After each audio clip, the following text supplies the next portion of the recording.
To get started, we'll do our usual introductions. I'll call upon people in the screen. If you could state your position within the community, any expectations that you have of the information session, or a specific question that you have about extreme heat events or planning for those events, that would be great.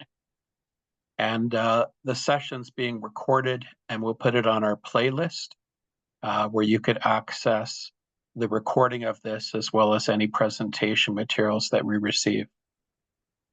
First on my screen, Jenny Tlaumann.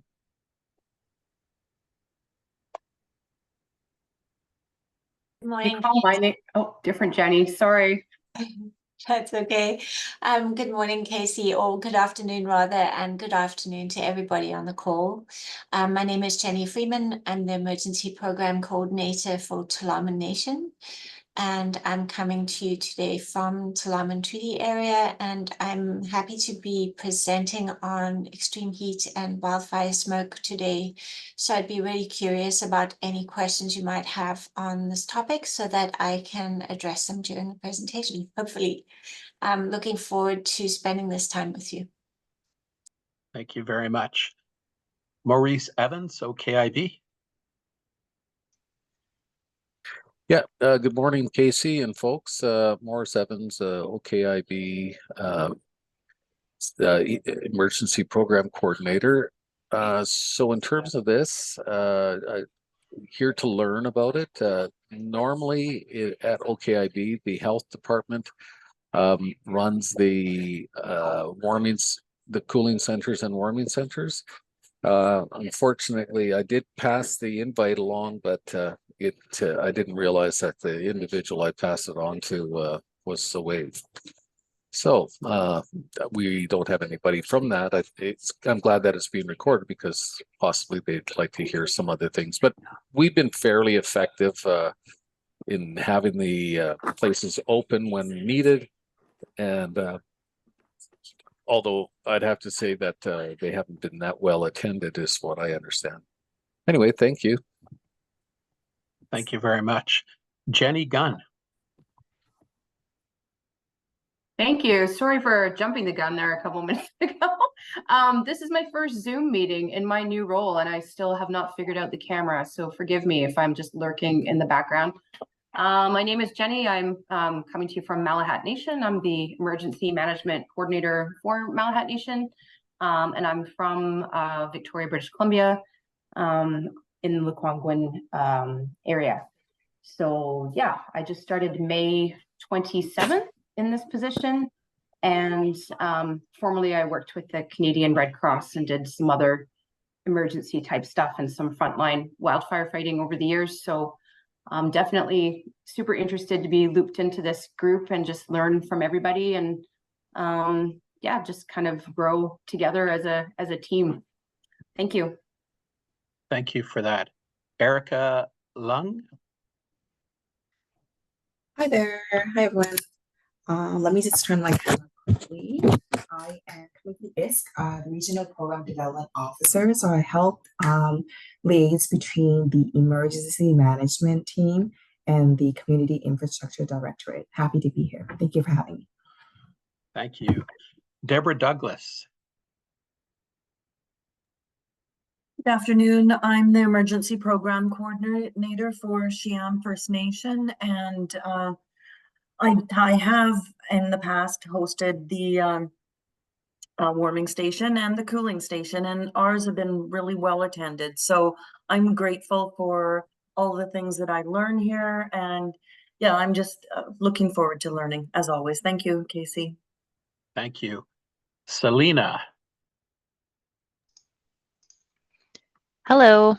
I'm here from Ceylan's office, which is represents Schuylkill, Achelet's, and Yakuyakus. I am the Community Safety Coordinator, and the EPC role falls under that as well. I'm new in this role as of May. Thank you and welcome. Allison Lohman. You caught me off guard. Allison Lohman, I am with FNAS with Preparedness. I can throw my email in the chat if you would like. Supporting communities with their all hazards plan, evacuations plans, emergency response plans. Currently in the process of updating the emergency response plan for heat events, actually. So if anybody wants templates, which should be out in about a month, we can get those out to you. Thank you, Allison. Greg Ambrozic with ISK. Good to see you, Greg. If you're able to say hi, otherwise we could circle back. Hi, okay, there we go. Just trying to turn my camera on. Oh, hold on, I gotta hit allow. So there we go. Hi, it's Greg Ambrozic. I'm a program advisor with Indigenous Services Canada with their emergency management unit, and been here for a couple of years. And I live, work, and play in the traditional territories of the Musqueam, Tsleil-Waututh, and Squamish peoples. And here to tell you about later on just a brief overview of our funding programs. Thank you, Greg. Sherwin Kakashian. Sorry if I got that wrong. Good afternoon, everyone. My name is Sherwin. I'm one of the advisor in crisis and emergency response from First Nation Health Authority. And sorry for the video, it's not working. Thanks. Thanks, and good to see FNHA here. Robert Cosma. Hello, everybody. I'm Robert Cosma. I'm the Emergency Service Manager for the Sokoteen National Government. I take a look after the 6 Sokoton communities, and I believe I got a couple of communities on this call today. Thank you. Thank you, Robert. Kathy Robinson.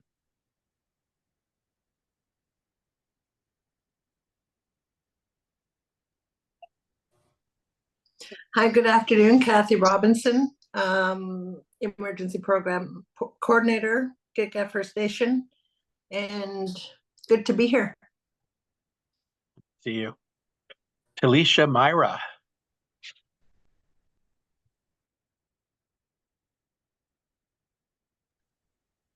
Yeah, good afternoon, everybody. My name is Talisha Myra. I am EPC assistant at Squaw First Nation, and I work alongside Breezy Webster. Thank you for having me today. Oh, you're very welcome to be here. Tully Weisman. Yeah, just get the camera here working if I can, Casey. I got the right day this time, Casey. Would have been a long wait. Yeah. Oh, here we go. Now I got it done. Yeah, Tully Weisman. I'm the Emergency Planning Response Manager for Cowichan Tribes. We do have our setup for our cooling center, so I'm interested to get updated. We were activated last summer for a couple of days, so looking forward to see what happens this summer. So thank you again for putting on another great session. I'm preempting it by saying it's great. I haven't heard it yet. Thank you. You're very welcome. Cameron Lulua.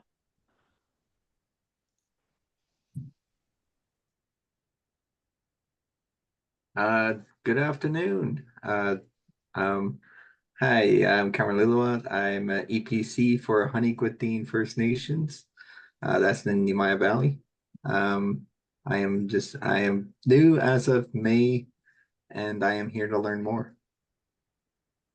Thank you. Good to see you in the meeting. Danova Collins.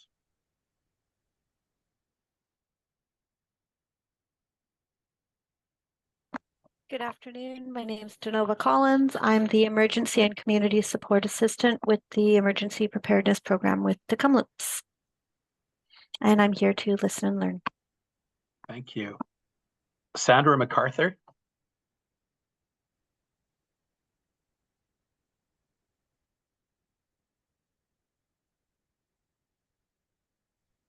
Good afternoon, everybody. My name is Sandra MacArthur. I'm a Crisis Response Coordinator for First Nations Health Authority in the Northern Region, working directly under Carlos Calindres along with Sherwin.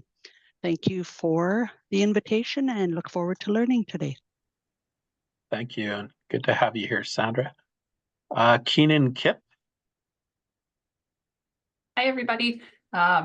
I am working with Finesse. I'm a summer student working on my master's in disaster and emergency management, and I'm currently working under the preparedness team and the recovery team. So I'm just here to learn and absorb as much information as I can. Thanks for having me. Thanks and welcome. Breezy Webster.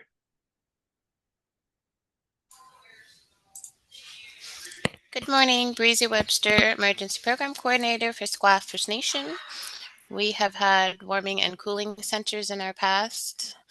And we can also share some info with FERD. So they can put in, what do you call those? There's testers that help figure out like how the air quality is in our communities. So I will put that information in here, the contact info after. Thank you. Thank you, Breezy. Margaret McDougall, Quag Youth. Hi, my name's Margaret McDougall. I am the Quagget First Nation Emergency Program Coordinator. We're pretty cool and cold where we are. We're pretty brand new to having a cooling center. We did get AC units and stuff, but we haven't had yet to open. Just here to learn and listen. Thank you. Thank you, Margaret. Jerry Bonilla. Good afternoon, everybody. I'm Jerry Bonilla. I'm the Emergency Response Coordinator at Quick-Quitlam First Nation. Looking forward to learning more on how to support the community during the upcoming extreme heat events. Thank you for the invitation. Oh, you're most welcome. Shannon Peterson. Hi there, Shannon Peterson. I'm with the Ministry of Health Emergency Management Unit and responsible for the extreme heat file. Thank you. Guyu with Finesse. Good afternoon. Gu Ling with Finesse, data analyst. I can help nations get reserve-specific climate data if you reach out to me. Good Sure, and if you can put your email in the chat and just your department and what's on offer, that'd be great. Grant Mayers, Musqueam. Good afternoon, everybody. My name is Grant Mayers. I'm the Emergency and Safety Manager for Musqueam Indian Band. We have not opened up a cooling center in the past yet, but I'm looking to learn and listen about the best practices for it. We have a beautiful community center that's has AC. Just want to learn the best practices to do so. Thank you. Oh, you're most welcome. Ian Cunnings. Good afternoon, everyone. Ian Cunnings. I'm the acting executive director for provincial and regional ops at EMCR, and looking forward to providing an update later this afternoon. Thank you, Ian. David Rice. Hi, thanks. David Rice, Director with Recovery at EMCR, specifically the 2023 Wildfire Surge Team. Grateful to come to you from the traditional territory of the Silks First Nation in Vernon. Thank you, David. Jonathan Carroll. Hi, folks. I'm Jonathan Carroll. I'm the Director of Emergency Management here at the BC Ministry of Health, and I'm also relevantly for this group, I'm the co-chair of the BC Health Effects of Anomalous Temperatures Coordinating Committee, so BC Heat. I'm here to talk a little bit about BC Heat and some of the updates to the BC Heat Alert and Response System, the BC HARS. So I'll be talking about that later, and thanks for having me. I'm speaking to you today from the traditional lands of the Lekwungen peoples. Thank you. Christine King.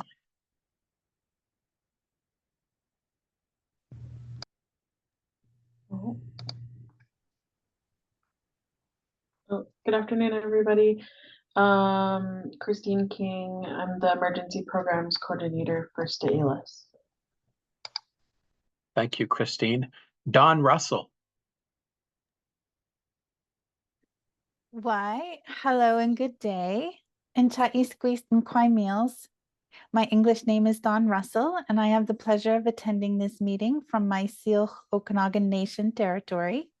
I'm the Policy Analyst and Emergency Management Coordinator, serving and supporting the First Nations Leadership Council with the guidance from UBC-IC, BCAFN, and the First Nations Summit. And I'm so excited to be here. Thank you. Heat, right? Welcome. Shane with Tk'emlúps. Yeah, thank you, Casey, and good afternoon, everyone. This is Shane Wardrobe, Emergency Planning Coordinator for Tk'emlúps te Secwépemc.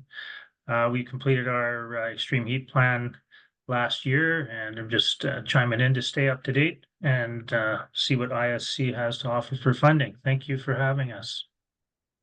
You're welcome, Shane. Nikki Sadat.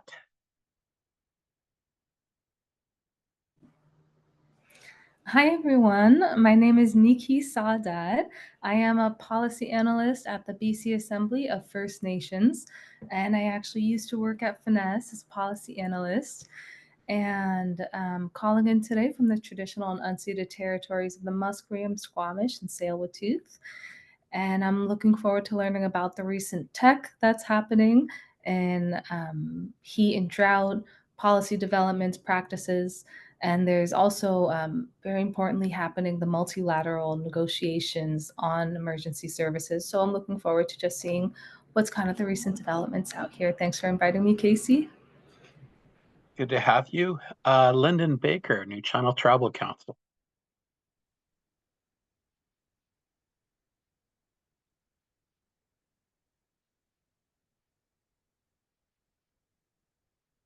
Lyndon, if you're able to introduce yourself.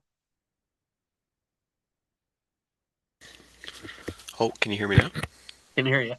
Oh, perfect. My name is Lyndon Baker from New Channel Tribal Council. I'm excited to be here to hear what you have to say, and thank you so much for having me. Thanks, Lyndon. Chantal. Hi there, my name is Chantal Gant. I'm from Takla Nation. Just here to learn, sitting in for Jeremiah. Welcome. Jay Seward. Hello,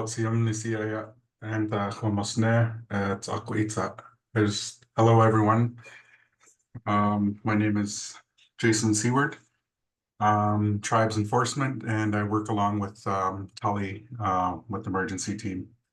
Thank you. Welcome. Clint Williams. Good to see you, Clint. Good afternoon.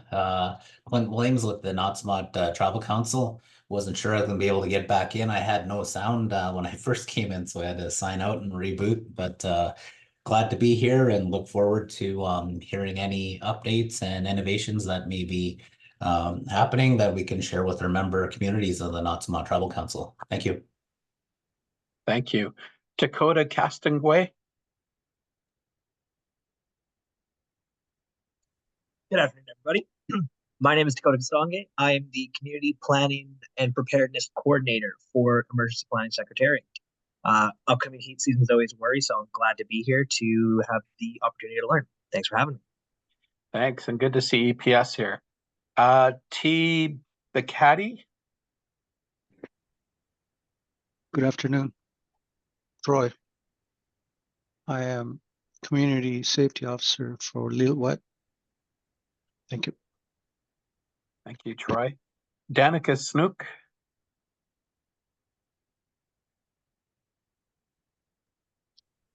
Good afternoon. I'm Danica Snook. I'm the Emergency Preparedness Coordinator for Seaward Island Band. We are currently in discussions about what criteria to follow to open a cooling center. So glad to be here. Glad to hear about the HARS system. And yeah, thanks for having us. Oh, you're most welcome. Bob Mills.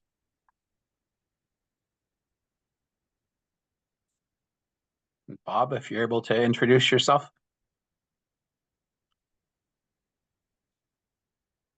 We could always circle back. We'll circle back to Bob.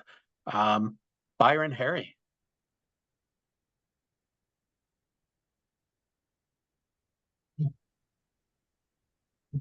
Byron Harry, Fire Chief of Tla'amin, just here for the information and good to see everyone. Thank you very much. Kay Bright. Good afternoon, everyone. My name is Kay Bright. I am one of the team members for the Preparedness Division. I am I'm joining you today here in Terrace in Tsimshian Territory on Kitsim Kilim and Kitsilas land. Thank you. Thank you. Bob, are you able to introduce yourself now? Can you hear me, Casey? Yeah, we can hear you. Thank you. Good afternoon, everyone. Bob Mills. I'm the manager of special projects with Finesse. You transit currently between the Tsimshian Territory of the Tekakwitha and the Tekakwitha Nation. Thank you, Bob. We have 41 people. Is there anyone that I've missed that I haven't called upon? If you just want to jump in and introduce yourself. I think I've got everyone. So thank you, everyone, for that. We'll now turn to agenda number 2. Jenny will be presenting on Joint Extreme Heat Event Response Planning. Thanks, Casey. I just want to do a sound check. Can everybody hear me okay? Perfect. Great.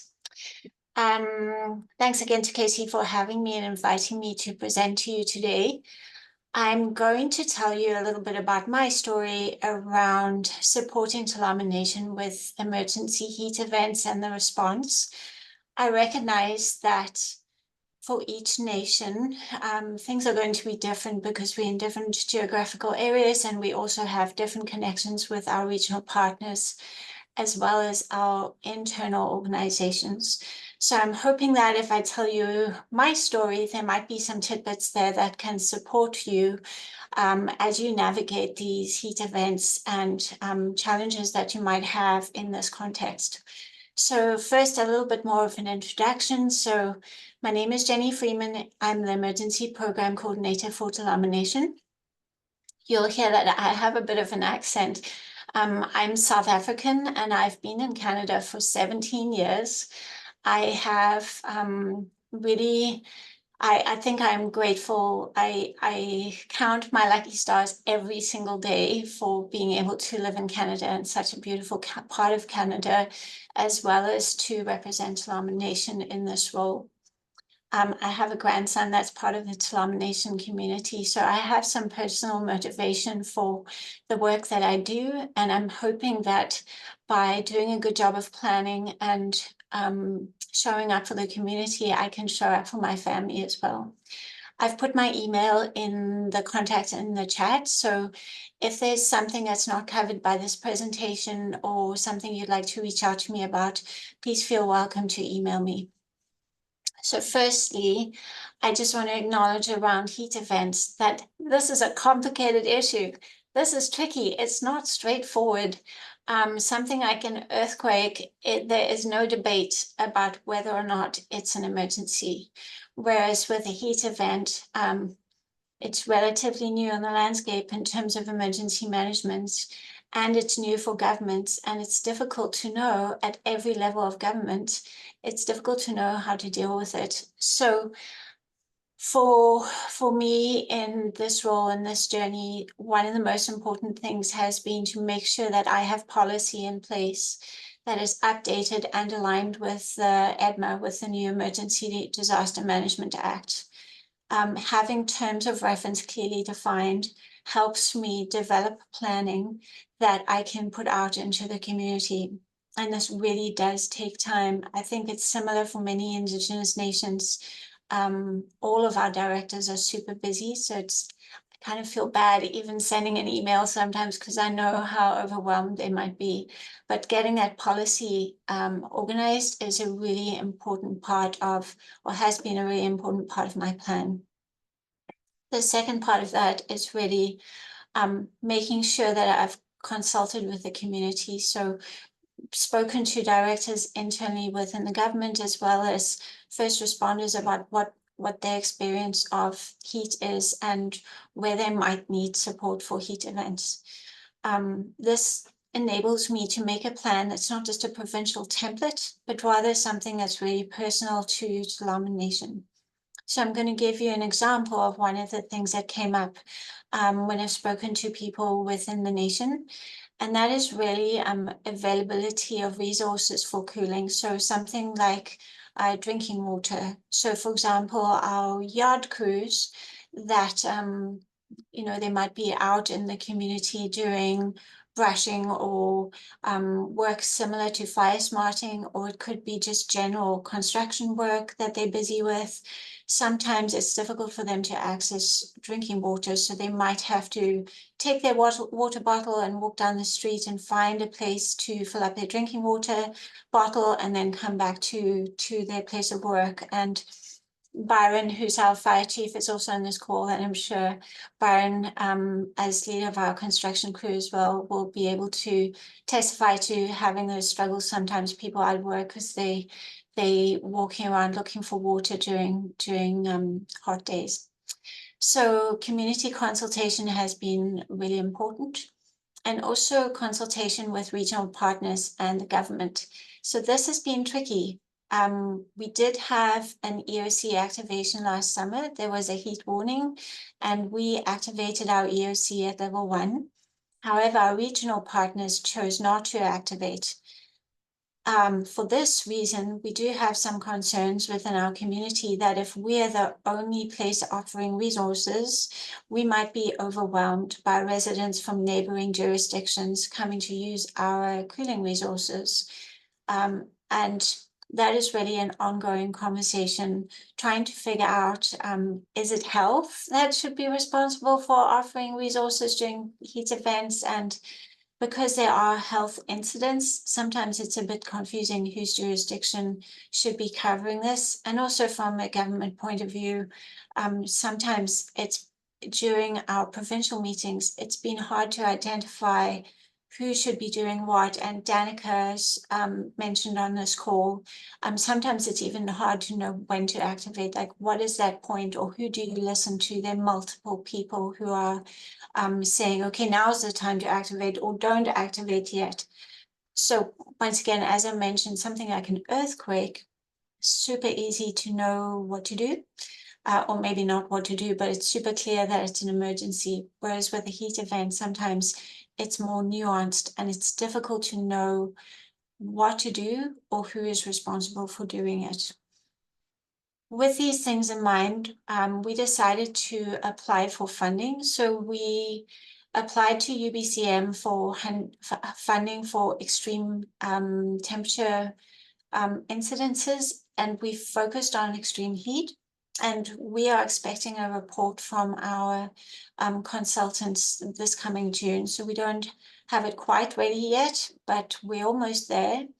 Although our consultants have made it very clear that the report that they've got is a draft for exactly these reasons, that it is difficult to know who is going to take on what role within our regional area.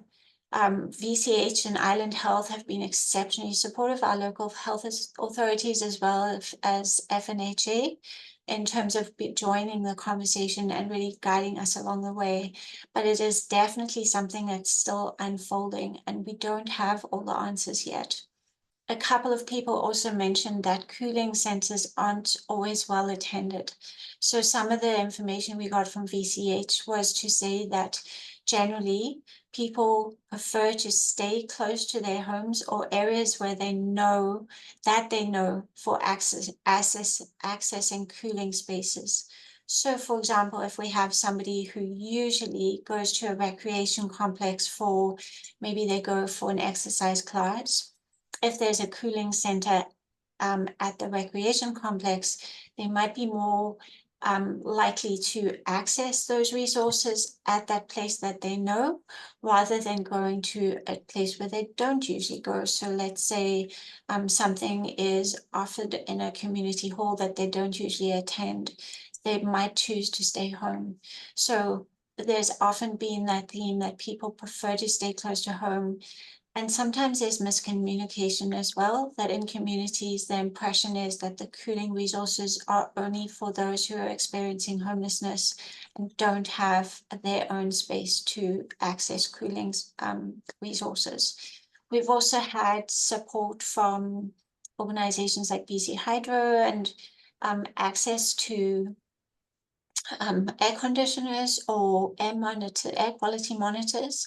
However, there have been some challenges around this, that sometimes it's difficult to know how to install these or even how they work. So those resources we have found in our journey really need to be well accompanied by community education. So making sure that people can ask for help if they don't know how to set them up or how to switch them on, or maybe even if they purchase them themselves, they don't always know how to operate them. So I wanted to mention as well that in the course of our education with accessing resources from the province for our cooling center, we learned that we can make claims that an eligible expense is if we use our resources. So let's say we have a bunch of water that has been ordered for a separate community event. If we utilize that stock that we already have, we can make a claim to basically restock that inventory. So initially we weren't sure about that. And the other one, I've spoken a lot about heat, but not necessarily about wildfire smoke. The other one was around extraordinary evacuees, that if we do have to leave an area due to wildfire or wildfire smoke, we can create a list of vulnerable people that we can make sure that they get evacuated first and get to a place where they can access services before the larger part of our community is evacuated. So that is under our EMCR, the processes that we can access via the province. I'm going to share a screen briefly, and I'm just conscious of time, so I want to make sure there's plenty of time for questions. But I'm going to share the screen essentially just to show you a little bit about conversations I've had within our government around these topics. And I'm hoping that this can give you some ideas for your own community and what might be useful. So let me just.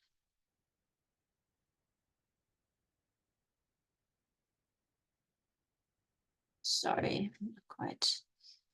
Here we go.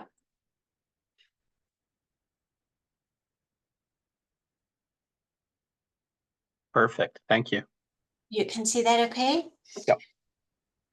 So for Tulama Nation, I had a conversation with our senior leadership team, just looking at the overview of emergency management and risk assessment and planning, as well as response structure and next steps. And I'm going to go through this quickly because it's really just to give you an idea. But like I said, my email is in the chat. If you have any specific questions, please feel free to reach out and ask. So part of my question to the community was really thinking about what their definition of emergency was. Because of course, for different people, it's different. And some might feel like extreme heat was really a problem, whereas others felt like it wasn't a big deal and we've had hot days and we've dealt with them and it's not too difficult. So really just wanting to acknowledge those different perspectives. And just reassuring people that we want to listen to our community, assess the risk, and then based on the community feeling around something like extreme heat, create and share a plan, and then following that with training and learning together. So just acknowledging the biggest risks that we have. So things like wildfire, flooding in our community. Flooding is definitely a risk.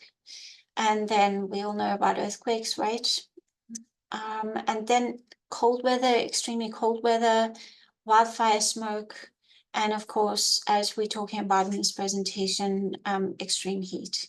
So identifying vulnerable sectors, looking at preferred cooling options. So within our community, what are the cooling options? we're very fortunate that we have a gym that is well equipped. It has a kitchen and it has washrooms and a big enough space that we can bring people into that area. It does have aircon so that we can create a place for people that if they are very hot, they can cool down.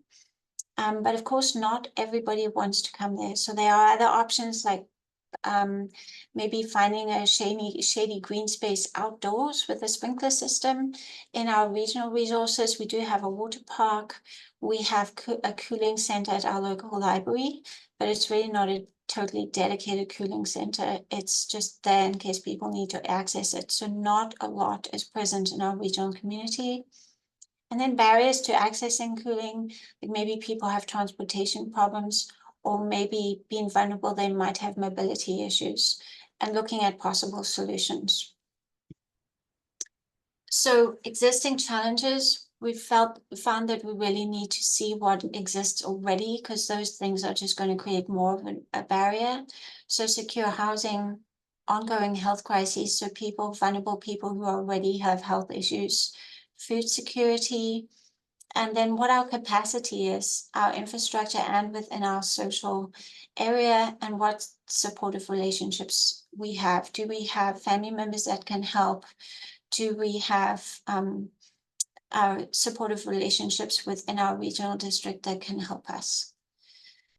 And then really encouraging people to think about what they need to do personally to support themselves around heat events. And then if they're a leader within the government, thinking about what their department needs to do. So do their employees work outdoors? Do they work indoors? And do they have the resources that they need?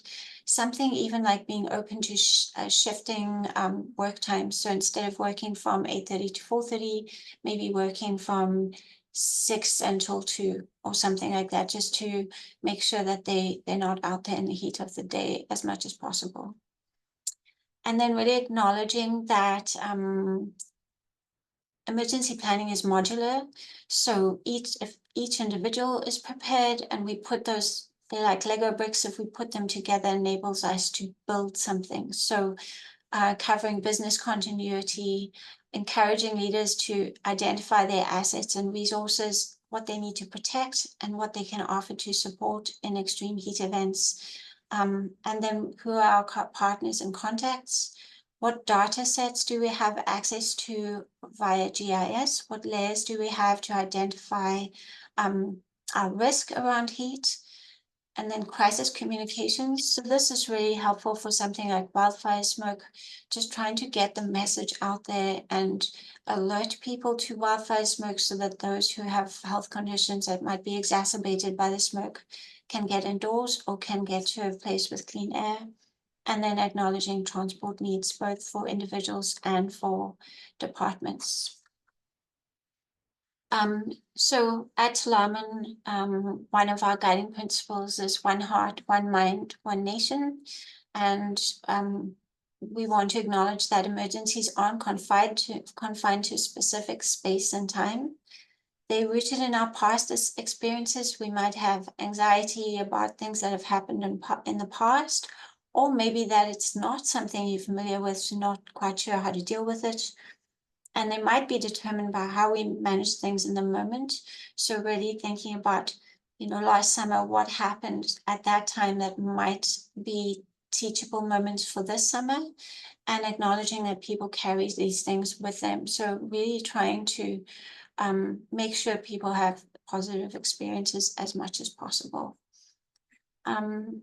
And then I've just put my email here again for anybody who needs it. I'd really be curious about your perspectives on emergency and your thoughts and questions and concerns matter. I want to say, so I'm just going to stop sharing here.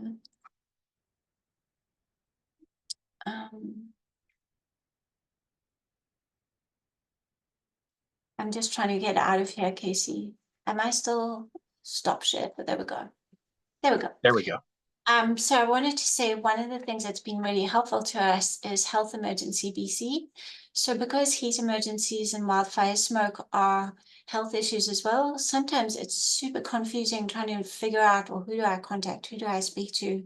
there's so much information coming from so many places. There's Finesse, there's FNHA, there are local health authorities, there's our clinic at Tulama Nation, and sometimes it's just so much information, it's difficult to know where to go. So Health Emergency BC has been super supportive in terms of offering us a kind of portal so that we can access the services and the information that we need. I hope this has been helpful. I'd be keen to share when the report from our extreme heat risk assessment comes out and any guidelines that we get from that, I'd be keen to share those. So I can share those with Casey and get them out to all of you. But I'd like to make space for questions if anybody has questions. Thank you. If people want to raise their hands, or if you're on the phone, just kind of jump in.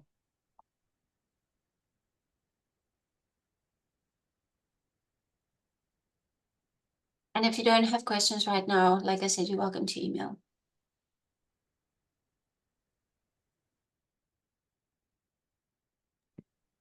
Hey, Jenny. I'll just jump in quick here.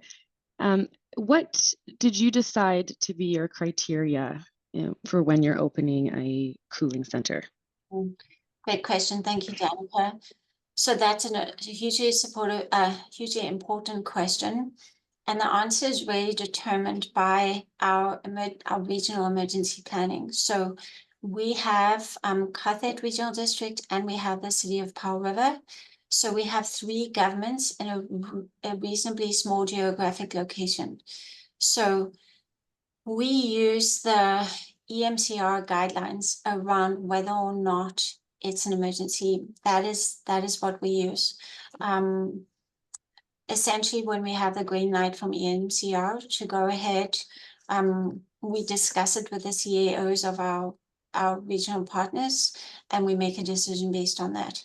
However, sometimes it does happen that one of us activates and the others don't, and that has its own challenges for sure. I mentioned a little bit just that, if we activate, then sometimes we might be overwhelmed because we're the smallest community within those 3 governments.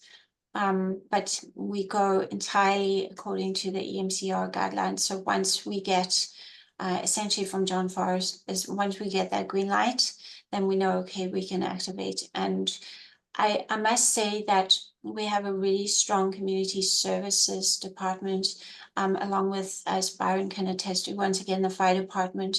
So if we feel like it's manageable, we can help people via our own community services without activating an EOC.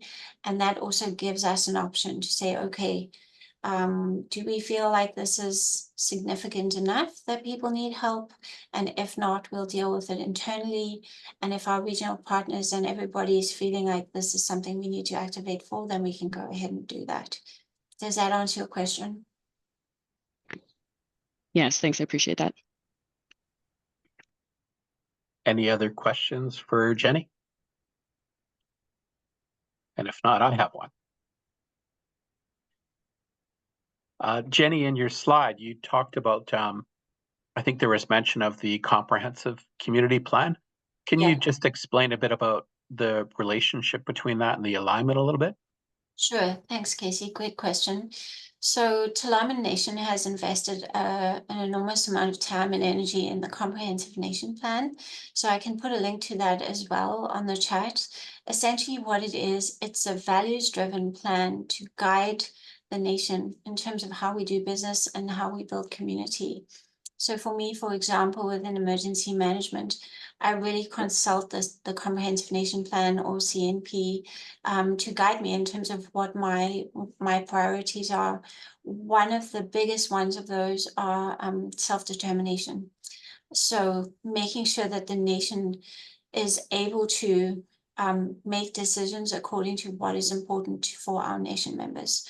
So one of the things that actually came out of the extreme heat planning application to UBCM was we identified that we're not always aligned with our regional partners. So one of the goals of that extreme heat study and risk assessment was to look at our legislative agreements between regional partners and say, okay, how can we advocate for the nation and make sure that we have self-determination is in place around policy and around decision making, so that we can make decisions that are really supportive for nation members and have some autonomy around those decisions. So that's definitely something that's driven by the CNP. And once again, I'd be keen to answer more questions if anyone else has questions about that, and I'll put it into the chat. Thank you. Last call for questions. Otherwise, we'll move on to our next topic.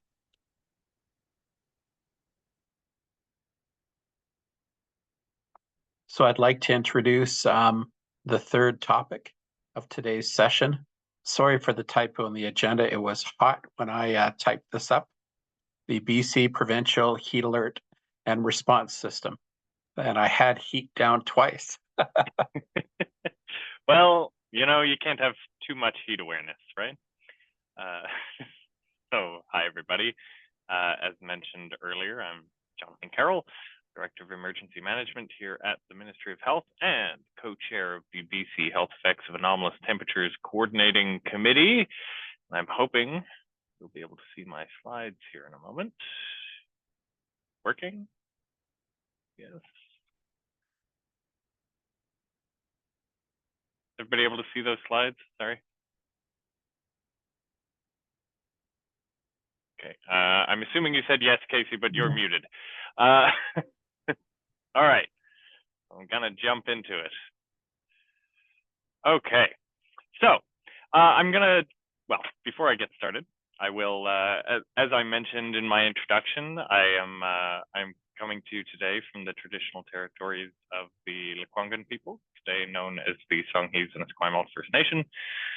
And I have a picture there of the totem pole that stands outside this building that I'm in, actually, which is the Crossing Cultures and Healing totem pole that was designed as a symbol of the work towards reconciliation that we specifically within the Ministry of Health and the health system have to are trying to embody and are working towards as an organization. So I'm going to start by just talking a little bit about the HARS, just in case there's anybody on the line who's not totally familiar with it or who hasn't read it in a while and would like a quick refresher. So I'm just going to go through it at a high level real quick, and then I'll talk about kind of what's changed and what supports are out there for this year. So for those who aren't aware, the BC Heat Alert and Response System, or HARS, was essentially a document that was developed following the 2021 Heat Dome event, which was created by the BC Health Effects of Anomalous Temperatures Coordinating Committee, or BC Heat, which I co-chair with my colleague, Dr. Sarah Henderson over at the BC CDC. I like to say that she's the brains behind the operation, and then that's kind of my job to be the poster boy occasionally. So it essentially lays out a two-tiered alerting system for BC, where we have our heat warnings, which are something that's set by Environment and Climate Change Canada, and that's when it hits a certain threshold, we trigger these heat warnings to kind of let the public know that there's a bit of a heightened level of risk to health and well-being from heat. And then we have a tier above that, which is our extreme heat emergency, which is where we're getting not just into a bit of a state of heightened risk, but into actively dangerous to the health of the population, essentially.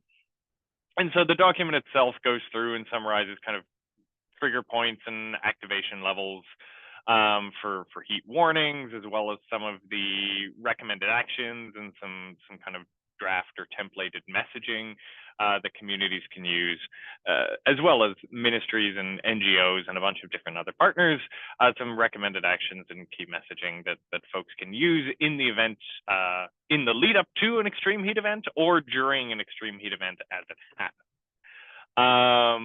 We do revise it every year, and we go around to communities and to all of our health system partners, and we ask for feedback on it every year, and we try to revise that and keep it in line with kind of being useful as a tool to all of our partners. And so if you ever have any feedback on it, I've got our contact information at the end of this presentation, and you can send it to us at any time during the year, and all comments will be kind of incorporated at our annual review cycle. Yeah, sorry, this is kind of a bit of that same information again. Kind of what's in it is we've got a summary of what are heat events and why are they dangerous.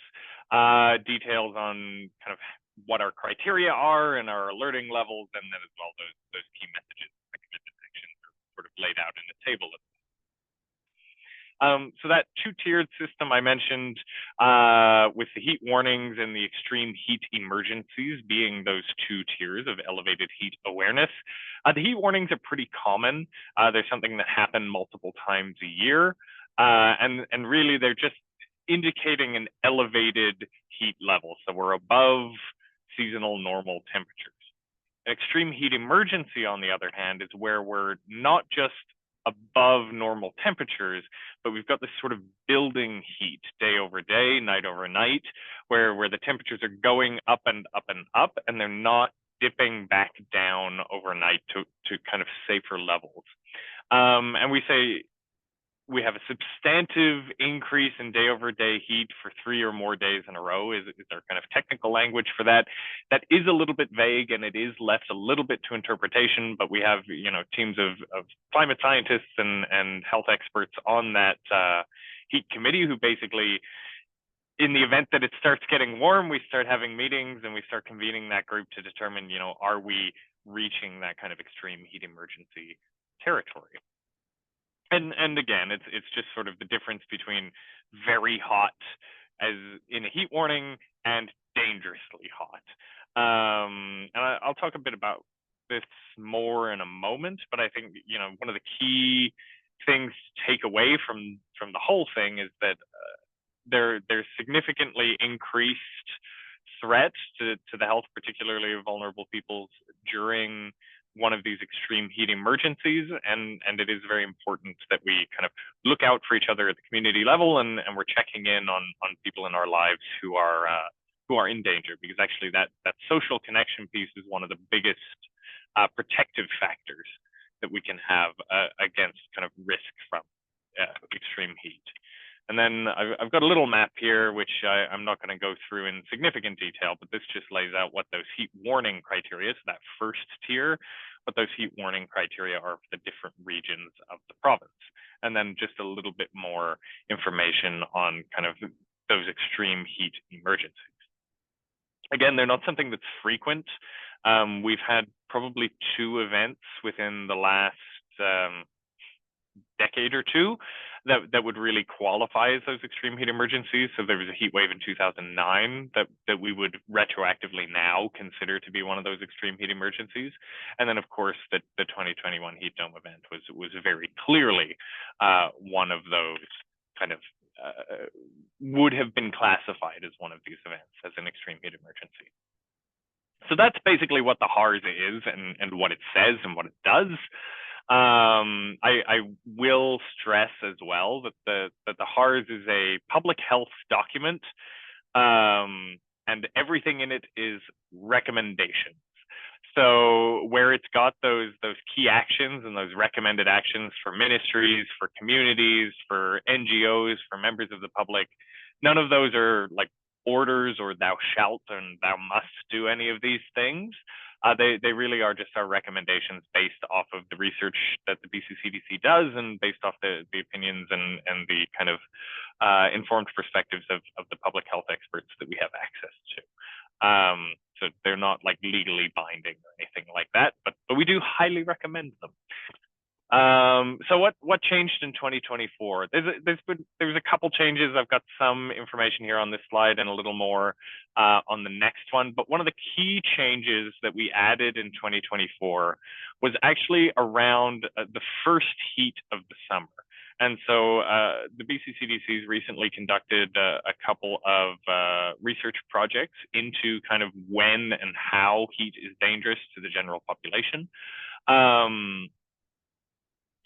And so the interesting thing that actually came out of that was the finding that the heat warning criteria we have through Environment and Climate Change Canada, which are being reviewed in a couple of years and may change in the next kind of 2025, 2026 timeframe. But those heat warning criteria, they're pretty good, but they're not perfect. And essentially, the thresholds that they set are kind of too high early in the year and too low later in the year. We had a whole bunch of debate over, whether or not we should recommend changing those thresholds. Eventually, we sort of landed on they're about right in the middle kind of thing, because again, they trigger at a level that's kind of too high if we're talking about high temperatures that we're experiencing like May and June, but a bit too low if you're talking about kind of August when people have acclimatized to heat over the duration of the summer. So what we've added is sort of a protective measure in some ways, at least in terms of kind of public awareness and in terms of what folks are doing, is we've added with the support of Environment Climate Change Canada, a special weather statement threshold for May and June. So if we get heat that is nearly but not quite heat warning thresholds in kind of that May, early June timeline, then Environment Climate Change Canada is going to issue a special weather statement out to all communities, and I'm sure all the EPCs on this call are familiar with those, as they should be going out to all of you. So basically, they're going to issue a special weather statement that says, hey, listen, we know it's early in the year, we know these temperatures aren't crazy high in terms of kind of the overall temperatures that you might experience over the summer, but because it's happening so early in the year, because people aren't acclimatized to it, because people don't have their air conditioning units set up, whatever it is, it's still actually fairly dangerous at this time of year. And so we're sort of encouraging people to do a bit of outreach, to take a bit of action if we're experiencing that sort of early season heat. And so we do, within the HARS, this was one of the additions this year, and there is some language in there sort of encouraging folks to kind of incorporate that into their into the heat planning for individual communities. Essentially, and to be perfectly honest, Ian will probably speak to this better than me later when he speaks on some of the EMCR available financial support mechanisms. But if you've got this special weather statement incorporated into the plans for your community, it can be easier to get kind of funding and support, despite the fact that it's not hitting that heat warning criteria. So long as you've kind of outlined it in your heat response plan, there's still some supports that could potentially be available to communities based on that. So that was one of the big kind of substantial changes this year. The other changes that came about in sort of the annual rewrite were much smaller. We did add a couple extra like subcommittee things, but they're mostly administrative updates. Generally speaking, we added some different language in how we refer to EMCR's funding policy. Yeah, and there was a couple kind of smaller administrative updates that I'm not going to go through kind of one by one here, but if you're curious, they are here. And if you actually go to the HARS document itself, there's a list of all of the changes that we've made each year in there if you're kind of curious about that.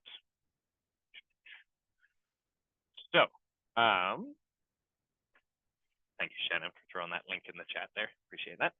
I did also just want to touch a bit, just very briefly, on kind of who is most vulnerable when it comes to heat, because there are a number of factors that impact whether or not a person is kind of at higher risk when it comes to extreme heat. One of the number one groups is obviously older adults, particularly those who live alone. People with pre-existing health conditions such as diabetes, heart disease, respiratory disease, people with mental illness, particularly schizophrenia, but also depression and anxiety, people experiencing substance use disorders, people with limited mobility who might have trouble leaving their home or getting to a cooling center. Obviously, those marginally housed. People working in hot environments, those working in, outdoors or in kitchens. Obviously, pregnant people and very young children also have problems regulating their own temperature as well. So really, I think these, we always like to say these should be kind of the focus groups when you're thinking about what actions do we need to be taking, what should we be planning for. These are kind of the people we want you to keep in mind and keep kind of in the forefront of your thoughts as you do work through that planning. And as I mentioned, one of the greatest risk factors is social isolation, and one of the greatest protective factors that we have is actually community and people checking on each other and knowing about the people in their lives who are potentially vulnerable, thinking about the older relative or friend who lives alone, a person who might, doesn't have a vehicle, doesn't have easy ability to travel on their own, and just checking up on those people, particularly in the evening, because indoor temperatures do tend to spike at around 9 p.m. It's kind of when they hit their highest point. So particularly in the evening, making sure that we can kind of take care of people. I did briefly want to talk about, speaking of people who live alone and are at risk and supports that may be available to them. I have some other resources as well, but I know this one's always popular to talk about, and so I figured I would just throw it in here and talk about it. This is BC Hydro's Energy Conservation and Assistance Program free portable air conditioner program. So we at the Ministry of Health did partner with BC Hydro in developing this program to essentially give out free air conditioning units. They are small air conditioning units. They're really only designed to cool a single room. So usually, they'll install them in a bedroom, and the idea is you kind of shut the door and you can keep that room cool so that you have a safe place to sleep, essentially. So the program gives out a free air conditioning unit. It also includes, they'll send an electrician to the home and they'll do an electrical assessment, and they'll even do upgrades. Free electrical upgrades as well, if that's required to kind of safely operate the device. And so if a person's living in an older home, essentially they'll go in and replace the outlet and the wiring and that kind of thing. They'll install it and they'll teach the person how to use the device as well. And there's two ways a person can qualify for this. So firstly is on an income basis, and I've got the chart up on the screen there of kind of what the income levels are if people are curious. But essentially, if a person is under that income threshold, they can just put their name on the list and they will kind of be processed to get one of these free air conditioning units. I will say they are prioritized. So basically, no, I'm getting ahead of myself. Let me say, the other stream that people can get access to these free air conditioning units is through a home health referral, which is through the Regional Health Authority's home health programs, if they're kind of a client receiving home health services. Or, and we did kind of sneak this, I'm probably not really supposed to say this, but we did kind of sneak this in as a little bit of a backdoor into the program in terms of medical referrals, because home health program, particularly in rural and remote communities, access to home health nurses and things like that is limited. And a lot of kind of smaller communities, often people won't be able to get those home health services, or, for various social factor reasons, people aren't connected to the home health programs of the regional health authorities. So there is actually another referral pathway for medical referrals, and that is specifically through First Nations community health nurses. So First Nations community health nurse, there's a form essentially where they can refer somebody and say, I think this person is at risk and would medically benefit from this cooling device, essentially. And so again, maybe not something I'm really super supposed to say out loud, but I'm going to anyway. This is something I get in trouble for occasionally, but I'm going to anyway. And that's that actually, if a person has those medical referrals, they don't need to be quite exactly as on the income threshold. So maybe they're a little bit over the income threshold, or maybe they aren't able to provide the documentation to kind of provide proof of income or something like that. If there's one of those medical referrals, they will still get a device, essentially. So as I mentioned, they are prioritized. And so they're prioritized by, first and foremost, anybody who has proof of the income threshold and a medical referral, they get it first. So basically they get put at the front of the queue for giving out these devices. Anybody who just has a medical referral but wasn't able to provide the proof of income, they're kind of second tier. Then it's anybody who's qualifying only based on income and is over 65, and then it's sort of everybody else who's just qualifying under income thresholds. So that's sort of the prioritization, and I think the government did recently announce 20 million in new funding for this program, because they spent the first 10 million and given out all the air conditioning units, and so now they've got $20 million more to give out more air conditioning units. So do encourage people to kind of let folks in the community know about this and let them know that it's available as an option to support people. And then in terms of other supports, there are lots of other tools out there, and yes, Casey, we can get a copy of that form and get it. I think it's on the BC Hydro web page. There's like a link for medical referrals where folks can go in there, but we'll get a link for it and make sure it gets shared with the slides. There's also a bunch of communications tools and templates and things like that that we have done up, and that a lot of our partners have built as well, whether those be the regional health authorities or the good folks over at Prepared BC. So there's lots of communications tools, templates, guidelines, information, and things like that out there. All of these are clickable links, so when these slides are shared out, you'll just be able to access it all through there. And then there are a few other kind of key places you can go for information, being the BC CDC webpage. We actually publish everything that anybody on the HEAT committee does. We put links to it all on the BC CDC's HEAT webpage, and so we've got kind of a big repository of documents and resources and things like that there. For Prepared BC, they've also got kind of a bunch of the sort of community preparedness information, and then Climate Ready BC is really sort of the all of government one-stop shop for a lot of kind of heat related information. So that's it. That's my spiel and my little update on kind of where we're at with that. Hopefully it was helpful. And as I mentioned, you can contact us and the HEAT committee or my team here at the Ministry of Health anytime through our HEAT response email there. And we'll get back to you if you have questions, or if you have recommendations for ways to change our processes or documentation to better support communities, let us know too, and we'll incorporate that into kind of our future iterations of the HARS. Now I have to see if I can stop sharing my screen. There. Thank you so much. I'm mindful of the time. We have 21 minutes left, but we can go over. If there aren't any burning questions, by show of hands or jumping in.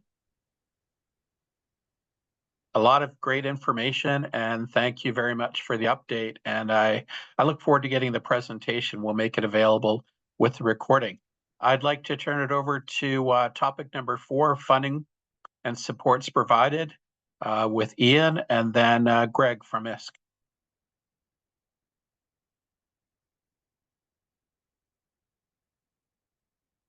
It shows on screen. That's you, Ian.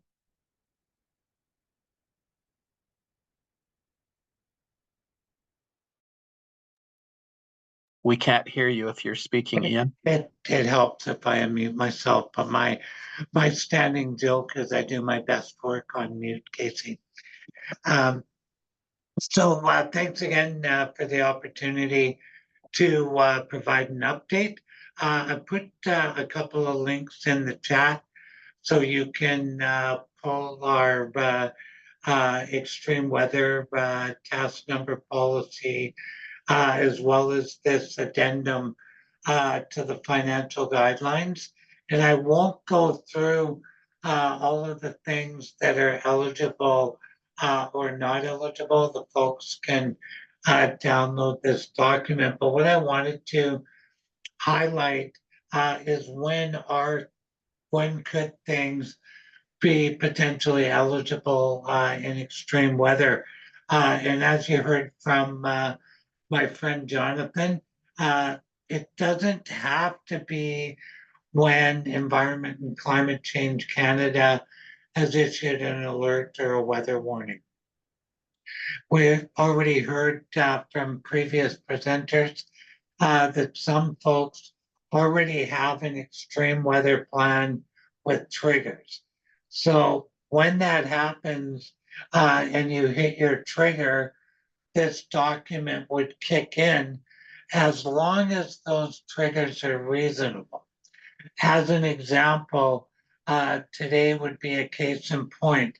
My office is here in the Lower Mainland on the unceded and traditional territory of the Kwantlen, Semiahmoo, and Katzie First Nations, and it's wet and cold here today. Would we issue a task number for an extreme heat event today? No, we wouldn't. Even if a community's trigger said 13 degrees or whatever it is, my screen says 15 degrees, that wouldn't be appropriate.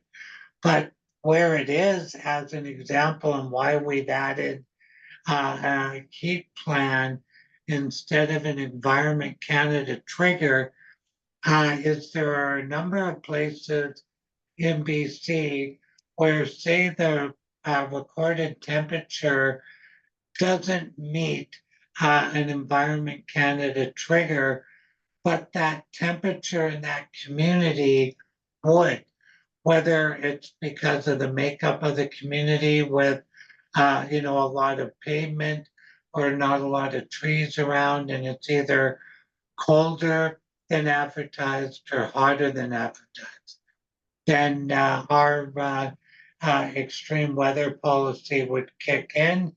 And in a nutshell, we would be able to work with the community and look at what incremental costs will we be able to support over and above KCR traditional emergency operations center support. So this document would be a very good one for the partners on the call to take a look at. And when it comes to extreme weather events, it's important to note that our funding isn't in replacement to what BC Housing already provides in their extreme weather response program. It operates outside of that. So, Casey, just mindful of the time, perhaps we can kick it over to our friends at IST if they're on the call, and then happy to take any questions. Sounds like a plan. Greg? And Greg, did you need to share screen?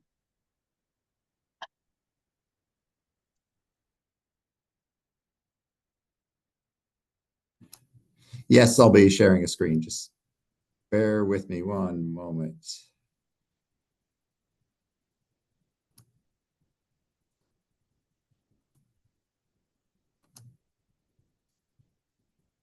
Okay, that's not working. Let's try this.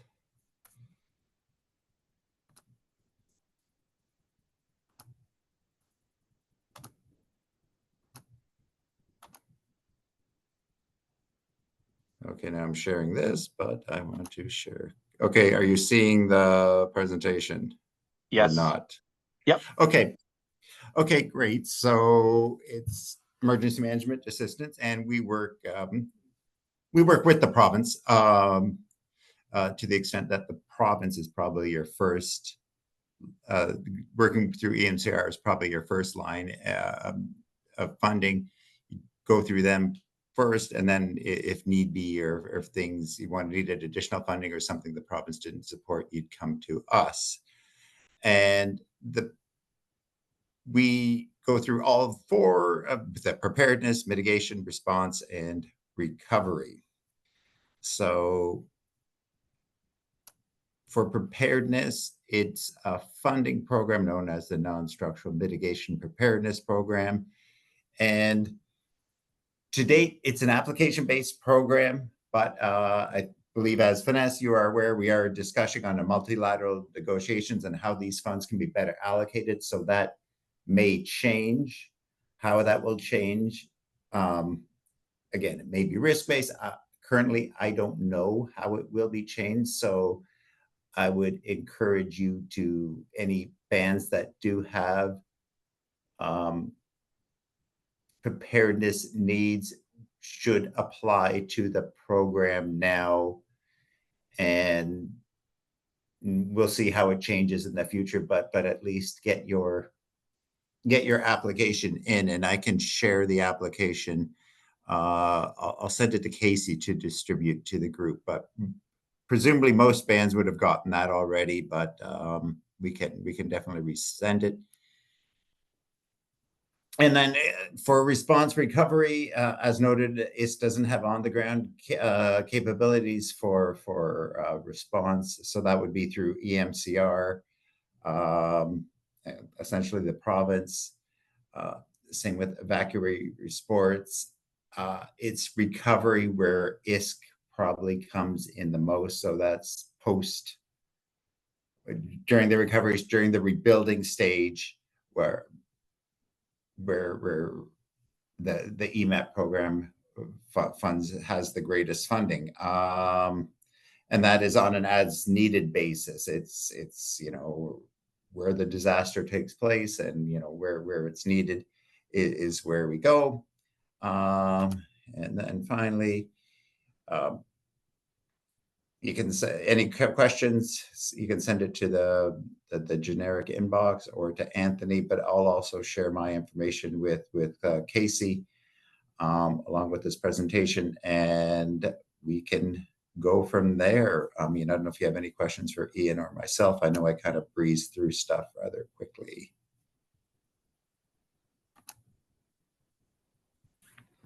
Hello, this is Danica from Seabird Island. I do have a question for both Greg and Ian. Greg, I'll start with you. So I've applied for the non-structural fund that you were just speaking of, and I applied back in March, and still haven't heard back on a decision. So it's been 3 months. Currently, my contract is only for 1 year, which makes it very difficult to receive funds and then properly use them.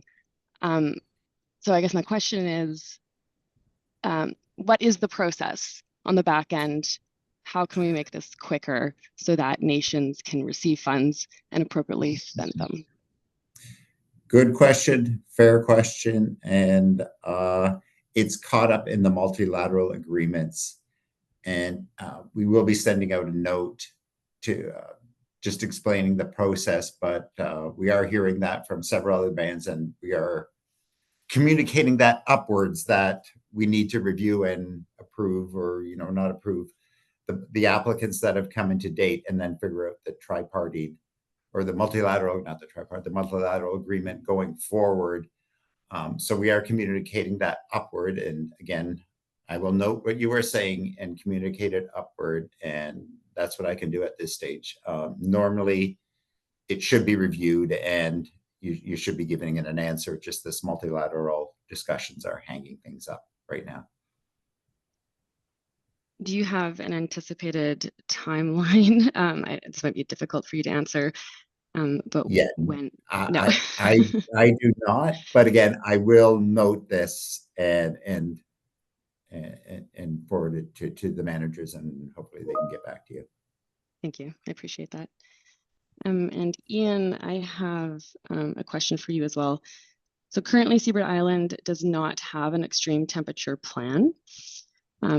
However, the community does feel extreme temperatures differently than potentially what would be considered a special warning.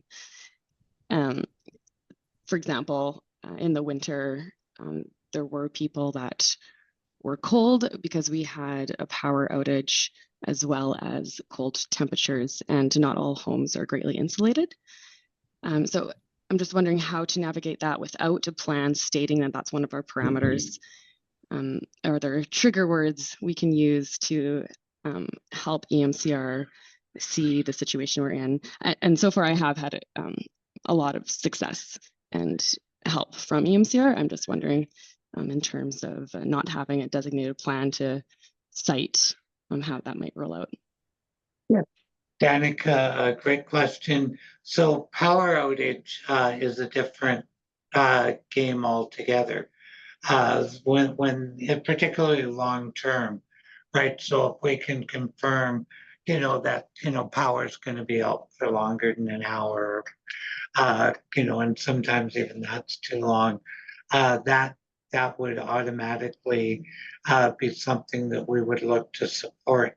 In an extreme weather, because with no power, it makes it very difficult unless you're, running off of natural gas. But even with that, your, furnace isn't blowing or the air conditioning relies on electricity. So we would be able to help you there.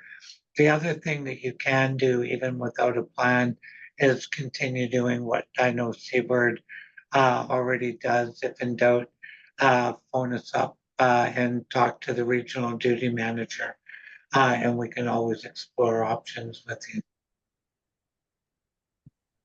Thanks, Ian. So are there parameters for special weather statements for power outages in combination with a certain weather or temperature? Yep. Not specifically, Danica, but like an automatic trigger would be if Environment Canada has issued, either a special weather statement, alert or a warning, and power goes out.